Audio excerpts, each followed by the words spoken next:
सपहर के 3 बजे हैं। अस्सलामुअलैकुम। ये रेडियो पाकिस्तान है। अली जन्नत से खबरें सुनिए। अहम खबरों का खुलासा। कौम बानी पाकिस्तान कायद आज़म मोहम्मद अली जिन्नाह का आज 145वां यौम पैदाइश रवायती जोश व जज्बे से मना रही है। बर्री फौज के सरबराह ने बाबाए कौम को उनके यौम पैदाइश पर खराज अकीदत पेश करते हुए कहा है कि दुनिया की कोई कुव्वत पाकिस्तान को खत्म नहीं कर सकती। वजीर इत्तलात ने आज क्रिसमस के मौके पर अपने पैगाम में कहा है कि मसीही बरादरी ने मुल्क की तरक्की में अहम किरदार अदा किया है। वजीर खारिजा ने कहा है कि मुआशी सफारतकारी सफारती तरजीहात का अहम जुज़्व है। भारत के गैर कानूनी जेर कब्जा जम्मू और कश्मीर में नेशनल कॉन्फ्रेंस के सदर ने हुकाम पर जोर दिया है कि अगर वो मकबूजा वादी में जमहूरियत की बका चाहते हैं तो तमाम जेर हिरासत कश्मीरियों को फौरन रिहा करें। और पाकिस्तान और न्यूजीलैंड के दरमियान पहला क्रिकेट टेस्ट कल न्यूजीलैंड के शहर माउंट मॉगनई में शुरू होगा। और अब खबरें तफसील के साथ। कौम बानी पाकिस्तान कायद आज़म मोहम्मद अली जिन्नाह का आज 145वां यौम पैदाइश रवायती जोश जज्बे से मना रही है। दिन का आगाज मुल्क की सलामती, तरक्की और खुशहाली के लिए खुसूसी दुआओं से हुआ। कायद आज़म मोहम्मद अली जिन्नाह की तवील सियासी जदोजहद और उनके रहनुमा उसूलों, इत्तेहाद, ईमान, तंजीम को उजागर करने के लिए सरकारी और निजी तंजीमें मुख्तलिफ तकरीबात मुनक्किद कर रही हैं। आज सुबह मज़ार कायद और तहरीक पाकिस्तान के दूसरे रहनुमाओं के मज़ारात पर कुरान ख़ानी मुनक्किद हुई। कराची में मज़ार कायद पर आज सुबह गार्ड्स की तब्दीली की पुरवकार तकरीब हुई, जिसमें पाकिस्तान मिलिट्री अकेडमी काकूल के एक चाको चौबंद दस्ते ने गार्ड्स के फ़राइज़ संभाले। पाकिस्तान मिलिट्री अकेडमी के commandant major general Umar Ahmed Bukhari इस मौके पर मेहमान खुसूसी थे। उन्होंने फूल की चादर चढ़ाई, फातिहा खानी की और उसके बाद मेहमानों की किताब में अपने तासुरात कलम बंद किए।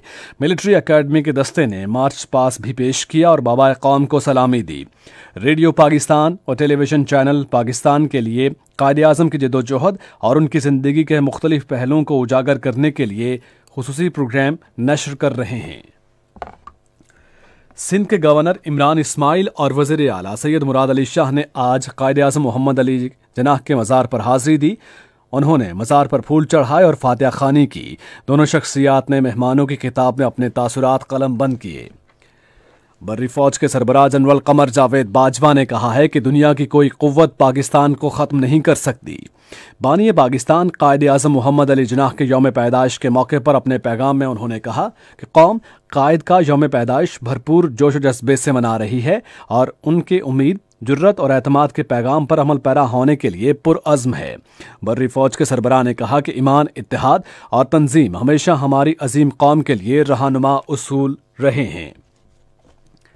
इत्तलात और नशरियात के वजीर सेनेटर शिबली फराज ने कहा है कि कायद आज़म मोहम्मद अली जिन्नाह वज़ीर आज़म इमरान खान के रोल मॉडल हैं और वज़ीर आज़म, कायद आज़म और अल्लामा इकबाल के तसव्वुरात के मुताबिक मुल्क को एक इस्लामी फलाही रियासत बनाने के नस्बुलैन की पासदारी कर रहे हैं। बानी पाकिस्तान कायद आज़म मोहम्मद अली जिन्नाह के यौम पैदाइश के मौके पर अपने एक पैगाम में उन्होंने कहा कि हुकूमत इदारों को मजबूत बनाने और ऐसे माहौल की तरक्की के लिए पुरअज़्म है जहां अवाम बिला इम्तियाज़ तमाम सहूलियात से मुस्तफ़ीद हो सकें। इत्तलात और नशरियात के वज़ीर सेनेटर शिबली फराज ने कहा कि हुकूमत मुल्क में बैनुल मज़ाहिब हम आहंगी के फ़रोग़ के लिए इक़दामात कर रही है। क्रिसमस के मौके पर अपने पैगाम में उन्होंने कहा कि मसीही बरादरी ने मुल्क की तरक्की और खुशहाली के लिए अहम किरदार अदा किया है। उन्होंने कहा कि पाकिस्तान में तमाम अक़लियतों को मसावी हुकूक हासिल हैं।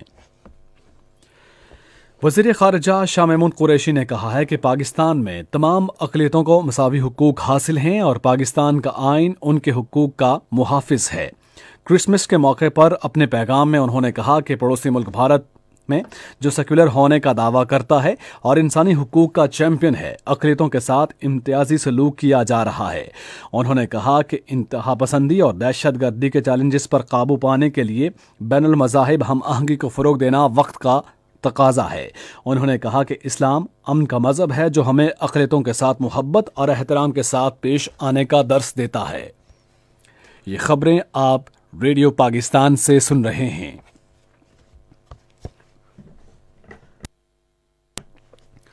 वज़ीर ख़ारिजा शाह महमूद कुरैशी ने कहा है कि मुआशी सफारतकारी हमारी सफारत की तरजीहात का अहम जुज़्व है। आज इस्लामाबाद में मुआशी सफारतकारी से मुताल्लिक एक अहम इजलास की सदारत करते हुए उन्होंने कहा कि मुआशी सफारतकारी डिवीज़न के क़याम पर जल्द अमल दरामद किया जाएगा। वज़ीर ख़ारिजा ने सफारतकारी को असर हाजिर के तकाज़ों से हम आहंग करने की ज़रूरत पर जोर दिया। उन्होंने कहा कि जदीद टेक्नोलॉजी का इस्तेमाल वक्त का तकाज़ा है, जिसे वज़ारत ख़ारिजा में यकीनी बनाया जाएगा।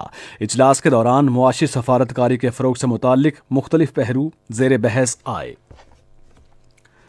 चीन में पाकिस्तान के सफ़ीर मोइनुल हक ने कहा है कि पाकिस्तान और चीन सयाहत की सनत की तरक्की के लिए मिलकर काम करेंगे।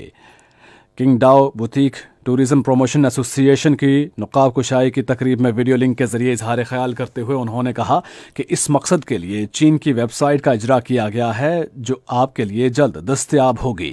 पाकिस्तानी सफ़ीर ने दोनों मुल्कों के दरमियान सकाफती वफूद के तबादलों, सरमायाकारी के फ़रोग और समाजी और इक़्तिसादी तरक्की को मुस्तहकम बनाते हुए सयाहत की अहमियत पर जोर दिया है। भारत के गैर कानूनी ज़ेर कब्ज़ा जम्मू कश्मीर में नेशनल कॉन्फ्रेंस के सदर और पीपल्स अलायंस फॉर गपकार डिक्लेरेशन के सरबराह फारूक अब्दुल्ला ने हुकाम से कहा कि वो इलाके में जमहूरियत की बका चाहते हैं तो फौरी तौर पर तमाम ज़ेर हिरासत लोगों को रिहा करें। श्रीनगर में पीपल्स अलायंस फॉर गपकार डिक्लेरेशन के पहले इजलास की सदारत के बाद सहाफ़ियों से गुफ्तगू करते हुए उन्होंने 4G इंटरनेट सर्विस फौरी तौर पर बहाल करने का भी मुतालबा किया है। शाम के सुबह हमा में आज इसराइल के मिसाइल हमलों में ईरान के हिमायत याफ्ता 6 जंगजू हलाक हो गए हैं। इंसानी हुकूक के बारे में शाम के एक इदारे ने कहा कि हलाक होने वाले तमाम गैर मुल्की थे जो सदर बशारुल असद की फ़ौज के साथ बरसरे पेकार थे। इदारे ने कहा कि मिसाइल जो लेबनान से दागे गए सुबह हमा के ज़िला मसाफ जंगजू के ठिकानों पर गिरे। पाकिस्तान और न्यूजीलैंड के दरमियान 2 टेस्ट मैचेस की सीरीज का पहला क्रिकेट टेस्ट कल माउंट मॉगनाई में शुरू होगा। न्यूजीलैंड 3 T20 मैचेस की सीरीज 2-1 से जीत चुका है। और महकमा मौसमियात की पेशगोई के मुताबिक आइंदा 12 घंटे के दौरान मुल्क के बेशतर इलाकों में मौसम सर्द और खुश्क, जबकि शिमाली इलाकों और बालाई हिस्सों में शदीद सर्द रहेगा। तहम शाम और रात के औकात में गिलगित बल्तिस्तान और बालाई खैबर पख्तूनख्वा में मतला जुज़वी तौर पर आबर आलूद रहने के साथ बारिश और बर्फबारी का इम्कान है। मुल्क के बालाई इलाकों में भी मतला जुज़वी तौर पर आबर आलूद रहने की तवक्को जाहिर की जा रही है। रात के औकात में पंजाब के मैदानी इलाकों और बालाई सिंध में धुंध छाई रहने का इम्कान है। आज रिकॉर्ड किया गया बाज़ शहरों का दर्जा हरारत इस्लामाबाद और Quetta 15 degree centigrade, Lahore 17 degree centigrade, Karachi 27, Peshawar 16 degree centigrade, Gilgit 8, मरी 9 और मुजफ्फराबाद 12 डिग्री सेंटीग्रेड दर्जा हरारत रिकॉर्ड किया गया। भारत के गैर कानूनी ज़ेर कब्ज़ा जम्मू कश्मीर के बारे में महकमा मौसमियात की पेशगोई के मुताबिक जम्मू, श्रीनगर, पुलवामा, बारामूला, अनंतनाग, शुपियां में मतला जुज़वी तौर पर अबर आलूद, जबकि मौसम सर्द और खुश्क रहेगा। लेह में मतला जुज़वी तौर पर अबर आलूद और मौसम इंतहाई सर्द और खुश्क रहने का इम्कान है। आज रिकॉर्ड किए गए दर्जा हरारत श्रीनगर, पुलवामा और बारामूला 1 डिग्री सेंटीग्रेड, लेह -10, अनंतनाग और शुपियां और जम्मू 18 डिग्री सेंटीग्रेड दर्जा हरारत रिकॉर्ड किया गया। और खास खबरों का खुलासा एक बार फिर। कौम बानिए पाकिस्तान कायदे आज़म मोहम्मद अली जिन्नाह का आज 145वां यौम पैदाइश रवायती जोश जज्बे से मना रही है। बर्री फौज के सरबराह ने बाबा कौम को उनके यौम पैदाइश पर खराज अकीदत पेश करते हुए कहा है कि दुनिया की कोई कुव्वत पाकिस्तान को ख़त्म नहीं कर सकती। वज़ीर इत्तलात ने आज क्रिसमस के मौके पर अपने पैगाम में कहा है कि मसीही बरादरी ने मुल्क की तरक्की में अहम किरदार अदा किया है। वज़ीर ख़ारिजा ने कहा है कि मुआशी सफारतकारी सफारती तरजीहात का अहम जुज़्व है। भारत के गैर कानूनी ज़ेर कब्ज़ा जम्मू कश्मीर में नेशनल कॉन्फ्रेंस के सदर ने हुकाम पर जोर दिया है कि अगर वो मकबूजा वादी में जमहूरियत की बका चाहते हैं तो तमाम ज़ेर हिरासत कश्मीरियों को फ़ौरन रिहा करें। और पाकिस्तान और न्यूजीलैंड के दरमियान पहला क्रिकेट टेस्ट कल न्यूजीलैंड के शहर माउंट मॉगनई में शुरू होगा। खबरें खत्म हुई। मजीद खबरों और तज्जियों के लिए आइए हमारी वेबसाइट पर radio.gov.pk और फेसबुक के link radio Pakistan news official पर बराह रास्त वीडियो स्ट्रीमिंग भी मुलाहिजा कीजिए।